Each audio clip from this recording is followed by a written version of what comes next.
At the end of the day ہم سمجھتے تھے کہ جب ان کا فیصلہ سامنے آتا تھا کہ ریزلٹس وہ آئیں گے تو ٹھیک ہوتا تھا. عوام کا ساتھ اور جمہور کا ساتھ اگر نہ ہو تو کوئی بھی پولیٹیکل پارٹی سروائیو نہیں کر سکتی. پاکستان کی ہسٹری میں بھی تقریباً 90s سے پالیٹکس میں ہوں. میں نے بڑے بڑے لیڈرز کو دیکھا اور حکومتوں کو آتے اور جاتے دیکھا. پاکستان کی تاریخ میں کوئی ایسی گورنمنٹ نہیں گئی کہ جس کے اوپر لوگ اس طریقے سے باہر نکلے ہوں. بھٹو صاحب کا ہم نے سنا کہ اس پر بھی لوگوں نے مٹھائیاں تقسیم کی, بی بی کی جانے کے بعد بھی کی, میاں صاحب کے جانے کے بعد بھی, ہر حکومت کے جانے کے بعد لوگ خوش ہوئے کہ شکر ہے ان سے جان چھوٹی. یہ پہلی گورنمنٹ تھی جس کے جانے کے بعد پبلک نکل کے آئی. اور کیوں نکل کے آئی؟ وہ اس لیے نکل کے آئی کہ حالانکہ ہمارا جو دور حکومت تھا اس کے اوپر سب سے زیادہ جو کرٹیسزم ہوتا تھا, اور آپ کے بھی بارہا پروگراموں میں نے یہ عرض کیا کہ ہم ایک ڈگر پہ چل رہے ہیں اور یہ بڑی مشکل ڈگر ہے اور ہم نے اس کو سٹیبل کرنا ہے, اور ہم سٹیبلٹی کی طرف جا رہے تھے. اور جس طریقے سے ہماری گورنمنٹ کو ریموو کیا گیا وہ سارا کچھ, تو عوام اس مہنگائی کو جو ہمارے خلاف 3 لانگ مارچز مہنگائی کے نام پر ہوئے, ریجیکٹ اس لیے کیا کہ وہ سمجھتے تھے کہ عمران خان اس مہنگائی کا ذمہ دار نہیں ہے جو اس کی دور حکومت میں ہوئی. لیکن پھر جب یہ سارا کچھ ہوا تو آپ یہ دیکھیں, جو لوگ یہ کہتے ہیں کہ پی ٹی آئی کا جو تھا, جو ہمارے ساتھی دوسری پولیٹیکل پارٹیز کے لوگ کہتے ہیں کہ سلیکٹڈ, ان کو اللہ تعالیٰ نے دکھایا کہ ایک ایسا شخص جو حکومت میں سے نکلنے کے بعد پبلک میں گیا ہو اور اس کو اتنی عزت اور اتنا پیار ملی, بالکل کوئی اس کی دوسری مثال نہیں ہے. تو یہ سلیکٹڈ کہتے کہتے خود سلیکٹڈ اینڈ پکٹڈ ہو گئے.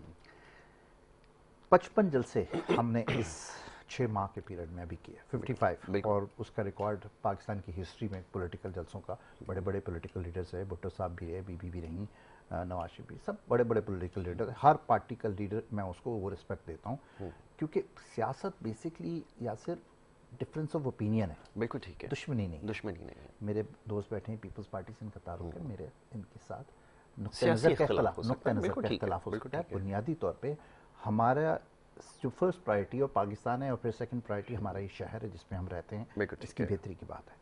تو ہم یہ سمجھتے ہیں کہ اگر اس وقت جب ہم نے تقریباً پاکستان کے ہر شہر میں, بڑے شہر میں ہم نے جلسہ کیا, پبلک نے رسپانس دیا, اس کے بعد بائی الیکشنز ہوتے ہیں. بائی الیکشنز میں ہم کراچی سے لے کے خیبر تک جتنی سیٹیں ہوتی ہیں اس میں کامیابی ملتی ہے, کامیابی بہت اس طرح کی ملتی ہے کہ پوری پاکستان کے پولیٹیکل سسٹم کی پارٹیز ایک طرف ہیں اور ہم ایک دوسری طرف ہیں, اور گورنمنٹ بھی جو ہے وہ ہماری نہیں ہے. تو یہ ساری چیزیں دیکھتے ہوئے ہم یہ سمجھتے تھے کہ جب عوام یہ سمجھتے ہیں کہ ان کی جو رائے ہے اس کا احترام نہیں کیا جا رہا, ٹھیک ہے, عوام نے ہمیں مینڈیٹ دے کے گورنمنٹ میں لائے اور ہمیں جس طریقے سے گورنمنٹ سے ہٹایا گیا تو عوام نے اپنا ریئیکشن دیا, ٹھیک ہے, وہ روڈ. کیونکہ دیکھیں جمہوری معاشرے میں ہوتا کیا ہے کہ آپ کے اور میری بات ہمیں منوانے کے لیے ہم نے اپنا پبلک سپورٹ دکھانی ہوتی ہے. ہم چڑھائی تو نہیں کر سکتے نا کہ ہم آئے اور ہم نے اپنے زور بازو دکھایا اور ہم نے آپ کو اٹھا کے باہر پھینک دیا اور خود آپ کی جگہ بیٹھ کے, ایسا نہیں ہوتا. اور مہذب معاشروں میں بہت ضروری ہے کہ آپ اپنی اسٹرینتھ دکھائیں کہ ہم کیا ہیں اور ہم کیا ڈیمانڈ کریں. تو بیسکلی جو پی ٹی آئی کا اس وقت کا لانگ مارچ کا طریقہ ہے وہ یہی ہے کہ جب پورے پاکستان میں ایک ہی نیشنل پارٹی بچ گئی ہے اس وقت, باقی جو نیشنل پارٹیاں تھیں وہ ریجنل پارٹیاں بن گئیں, پروویژنل پارٹیاں بن گئیں, اور جو شہر کی پارٹیاں تھیں وہ شاید ڈسٹرکٹ کی پارٹیاں بھی نہیں رہیں. بالکل ایسے. تو اس وقت اگر آپ کے پولیٹیکل سسٹم کو آپ نے مزید تباہی سے بچانا ہے تو ان پارٹیوں کے اندر توڑ پھوڑ ختم کی جائے, اور عوام کے پاس جانے کا ایک حل ہے کہ آپ عوام کے پاس چلے جائیں اور فریش مینڈیٹ لکھیں. اس وقت پی ڈی ایم کی گورنمنٹ میں جتنی بھی پارٹیز ہیں یہ سب ایک دوسرے کے خلاف الیکشن لڑ کے آئی ہوئی ہیں, ان کا ایک دوسرے کے خلاف پوری ہسٹری ہے. آج یہ میرج آف کنویننس ہے. بہت خوب.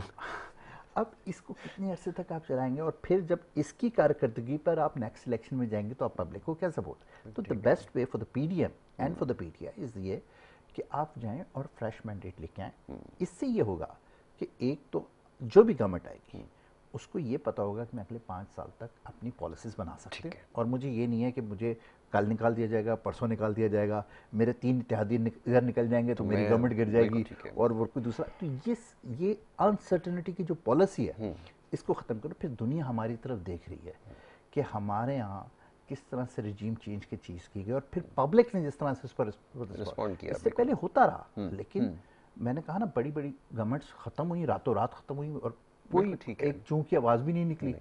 مجھے یاد ہے میاں صاحب نے ایک تقریر کی تھی کہ میں ڈکٹیشن نہیں لوں گا اور سارا کچھ کروں گا، اور استعفیٰ دے کے گھر چلے گئے تھے اور کوئی ایسی چیز.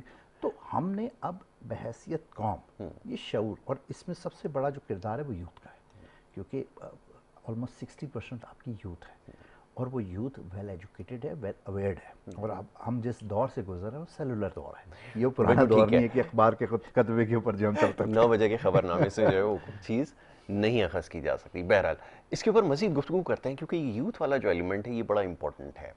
اور اب یہ مختلف سیاسی جماعتیں یہ دعویٰ کرتی نظر آتی ہیں کہ ان کے پاس یوتھ کی سپورٹ ہے، لیکن پی ٹی آئی حق بجانب ہے کہ یوتھ کی جو بڑی تعداد ہے وہ ان کے ساتھ ہے.